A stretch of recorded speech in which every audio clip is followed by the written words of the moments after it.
Hey guys, back again for more of it.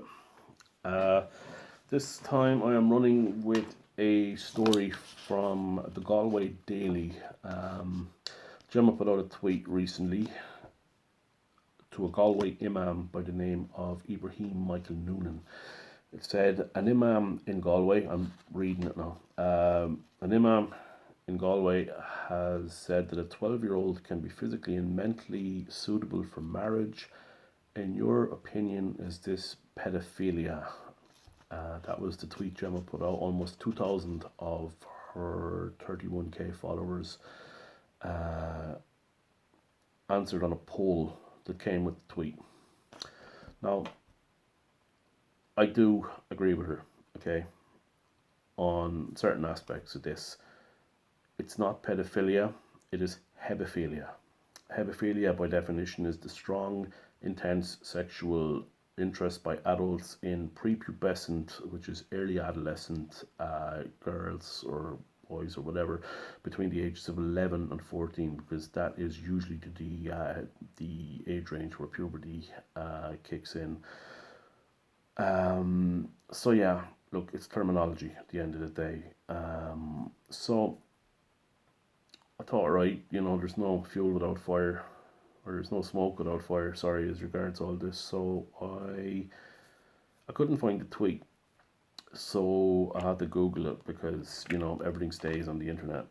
So the tweet he had put out uh, was obviously in relation to a story that was going. So it reads, she may have been young, around 12 or 13, but keep in mind that today girls have their periods 12 upwards, and many girls of that age. Now, I had to scroll down some of the comments and the like because there was two links, but obviously because I had to Google it, the two links were dead, so I could only surmise what was going on from the comments. And one of them I picked up on was that this was supposedly about a 53-year-old man who was having sex with a 12-year-old girl. Now, I'm not sure what had happened or where it was, to be honest, but for him to be tweeting something like that, and I don't usually talk out against anyone but Gemma, it seems, or Conor McGregor, but this is rape, pure and simple. Uh, there's no way it isn't. In this or in this country, I think it's 16 or 17. I'm not sure what the age of consent is, but if you were below that, it's still statutory rape, and a 12-year-old cannot give you consent. Like I said, it's completely against the law here, and this is one country we will never have Sharia law in. Unlike the problems they're having in England, our problems are completely different with Muslims. Those Muslims in England that are roaming around talking shit on the streets, uh, they are second and third generation Muslims uh, that their grandparents or great grand whatever would have came over to England as part of the Commonwealth, where you could freely move throughout, and these would have been all from English territories.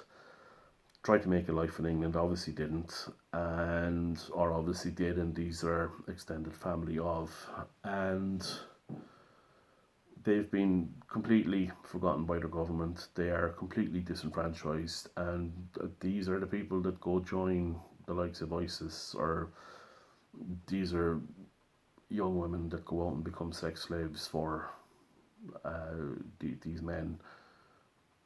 And I don't think, I mean, like I said, there won't be Sharia law in Ireland because our Muslim population we have nationalised, we have our own naturalised Muslims. We have Irish people born and bred that have converted to Muslim or Islam, sorry, and that have married and live perfectly happy, normal lives. It just seems to me and I've looked into it a bit, to be the clerics that are the issue. All I ever hear are, as regards any talk about children, as regards that religion and sex, is mostly from clerics of any kind, both international and here. Now, Imam Ibrahim Michael Noonan has obviously given this tweet to his solicitor, looking to have Gemma's journalistic license taken off her. This is one time I don't think she's done anything wrong. She has called out a man who has commented on what is effectively rape, trying to trivialize it. And she is 100% right. She was right to call him out.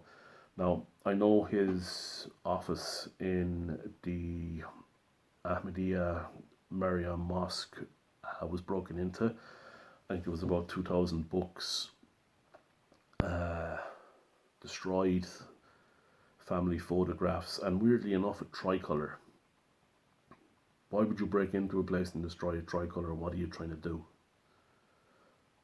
It makes no sense. But my only issue here is, why have no presbyteries or churches been broken into and destroyed as such? As much as he did deserve this, I think. I mean, priests deserve an awful lot more, in my estimation, because they've been at this for 60 more years, even since the state and its inception in 1922.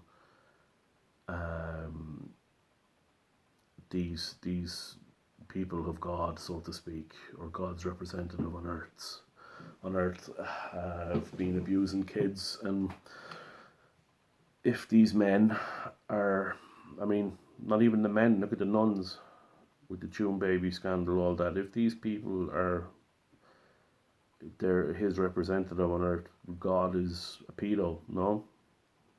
I mean, with the way this guy is talking about 12 and 13-year-olds, Muhammad is definitely a hebephile, and in some cases, yes, a pedophile, just like his counterpart. So it does make for interesting reading. But yeah, like I said, I don't think there will be Sharia law here in Ireland. It would make no sense. And I think the public wouldn't be as easygoing on it as the likes of the English, who like to just let things roll sometimes. We wouldn't have the numbers for it to be enforced either way, officially or unofficially. So, well, the numbers of Muslims, so to speak, and I think it would be nipped in the bud straight away. Plus, an issue that I've constantly been talking about in the comments is mass migration. No, I do not believe in mass migration. I don't believe there will be mass migration in this country.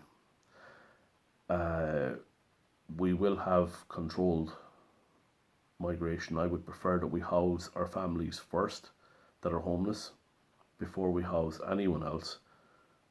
Unfortunately, our government and our councils think otherwise, but this is just the way things are.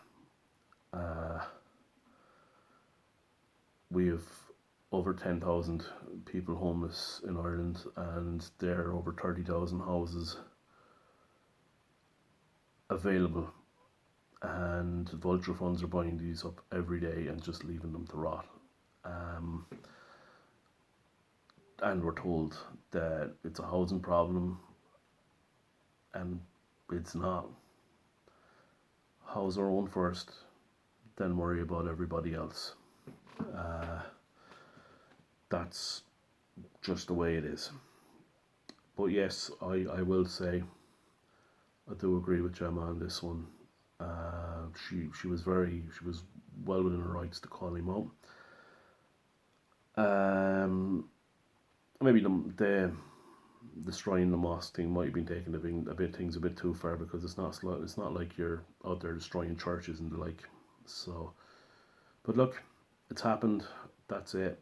And this is the one time I can say I side with Gemma. So, drop your comments, drop your insults, drop your debates and arguments, and I will get back to them depending on how good, bad, or indifferent they are.